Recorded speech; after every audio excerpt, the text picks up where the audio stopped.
So Buffer is a fully remote team, but we do not do async work first. We do async work, but we also incorporate synchronous work as well. So first I want to get into what is async work. So async work is when you are working on something and you don't expect an immediate response from someone in that moment. So this could be like you're working in a document and adding things in there, or you make a video that you share for your teammate to see later when they're online. So some reasons why we don't do async first is because we've seen that synchronous work sometimes helps with moving things faster or helping with complex problems, like if something comes up and you just want to hash it out in a Zoom call. And then also as a remote team, we're not seeing each other in person. We feel like these video calls do create some face-to-face connections. Ultimately, our philosophy is to be flexible. We like to say give flexibility to get flexibility. This flexibility could mean like you're having to jump into a meeting at an awkward time for you. This could be like really early or really late because a lot of your teammates are on a different time zone. But then also on the other side, you get to make your own schedule. So if you wanted to work at a different time than what's considered traditional, you can. Or if you have something come up in the middle of the day that you need to step away from your computer to go handle that, that's totally fine as well. We are not expecting our teammates to be available at all hours of the day just because we focus on synchronous work first. That's not the case. Flexibility is just a big part of Buffer's culture, and we feel like we found a really good balance between our async and sync work. Let's be honest, we've all been there. Another meeting that could have been an update, another Slack message that turns into a 45-minute back and forth. Most teams are stuck in this endless cycle of real-time everything, but no one feels more aligned. They just feel more burnt out. That's the problem when sync goes wrong.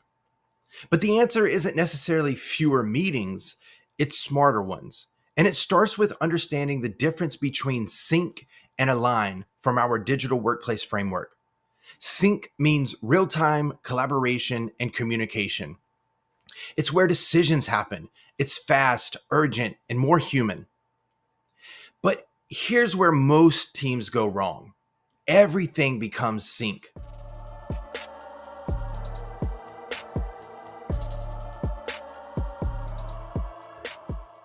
Let me give you an example. A marketing manager needs a simple status update. Instead of checking a shared space, she schedules a quick call, then invites 5 other people.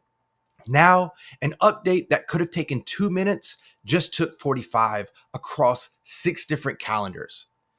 That's not collaboration. That's calendar chaos. And it's why so many teams feel busy, but not productive. This is where Align comes in, the second movement in the digital workplace framework.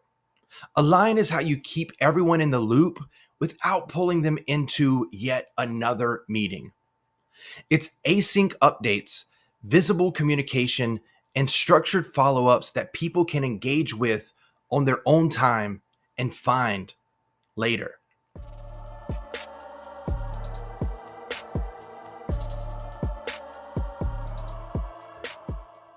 Let's go back to the marketing manager. Instead of calling that meeting, she drops a post in Grapevine. Project status, updated. Next steps, assigned. Links to assets, attached. Questions, comment below.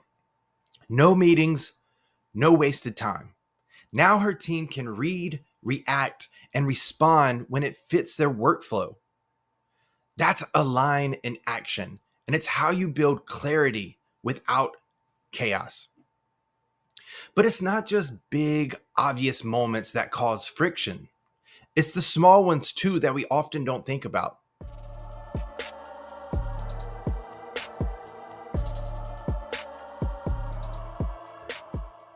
Take HR, for example. They post a new PTO policy in Slack. It gets buried under a flood of messages within hours, not related to PTO. 2 weeks pass, someone books time off that breaks the new PTO rule. They never saw the update. Now HR is frustrated, the employee is confused, and leadership keeps wondering why policies never stick. And it's not bad leadership, it's bad systems.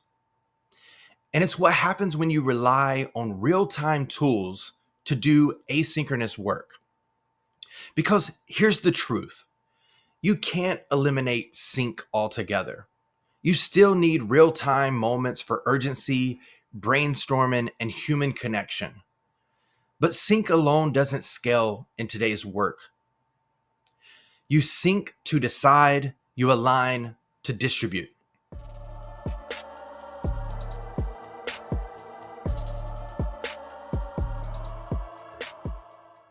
A quick example. Your product team spots a critical bug during a live release. They hop on a 15-minute call, identify the fix, and assign ownership. Then they document it asynchronously in Grapevine, tagging support and sales so they're updated, and the whole company knows what's changed without another meeting. This is what we mean when we say work should be structured, searchable, and shared. The safeguards, the 3S's in our digital workplace framework. Structured, decisions and updates are captured clearly. Searchable, anyone can find them later, easily. Shared, everyone who needs visibility gets it. When sync flows into a line and both follow those safeguards, that's when work starts flowing again. So here's the question I want you to think about. How balanced is your company between sync and align? Are you overscheduled, underdocumented, or losing hours every day to scattered tools? We've actually built something to help you find out that answer. The Digital Workplace Framework Assessment. It's a free tool that helps you measure how your company is working today across all 5 movements: sync, align, focus, share, and connect. And it shows you exactly where you're strong, where you might be struggling, and how to build a better rhythm for the way you work. Because the truth is, it's not about more tools or even fewer meetings. It's about finding the right rhythm for your team and organization. And when you get sync and align correct, you unlock focus, that deep work. So you build momentum and start operating like one company again. So the way to get started is try the free Digital Workplace Framework Assessment today. We'll put a link in the description and you can see how your company measures up. If you don't like the results, reach out to us and we'll help you figure out how to adopt the Digital Workplace Framework and see if Grapevine is the right fit for you. Thanks for watching, and we'll see you on the next episode of this series where we discuss focus.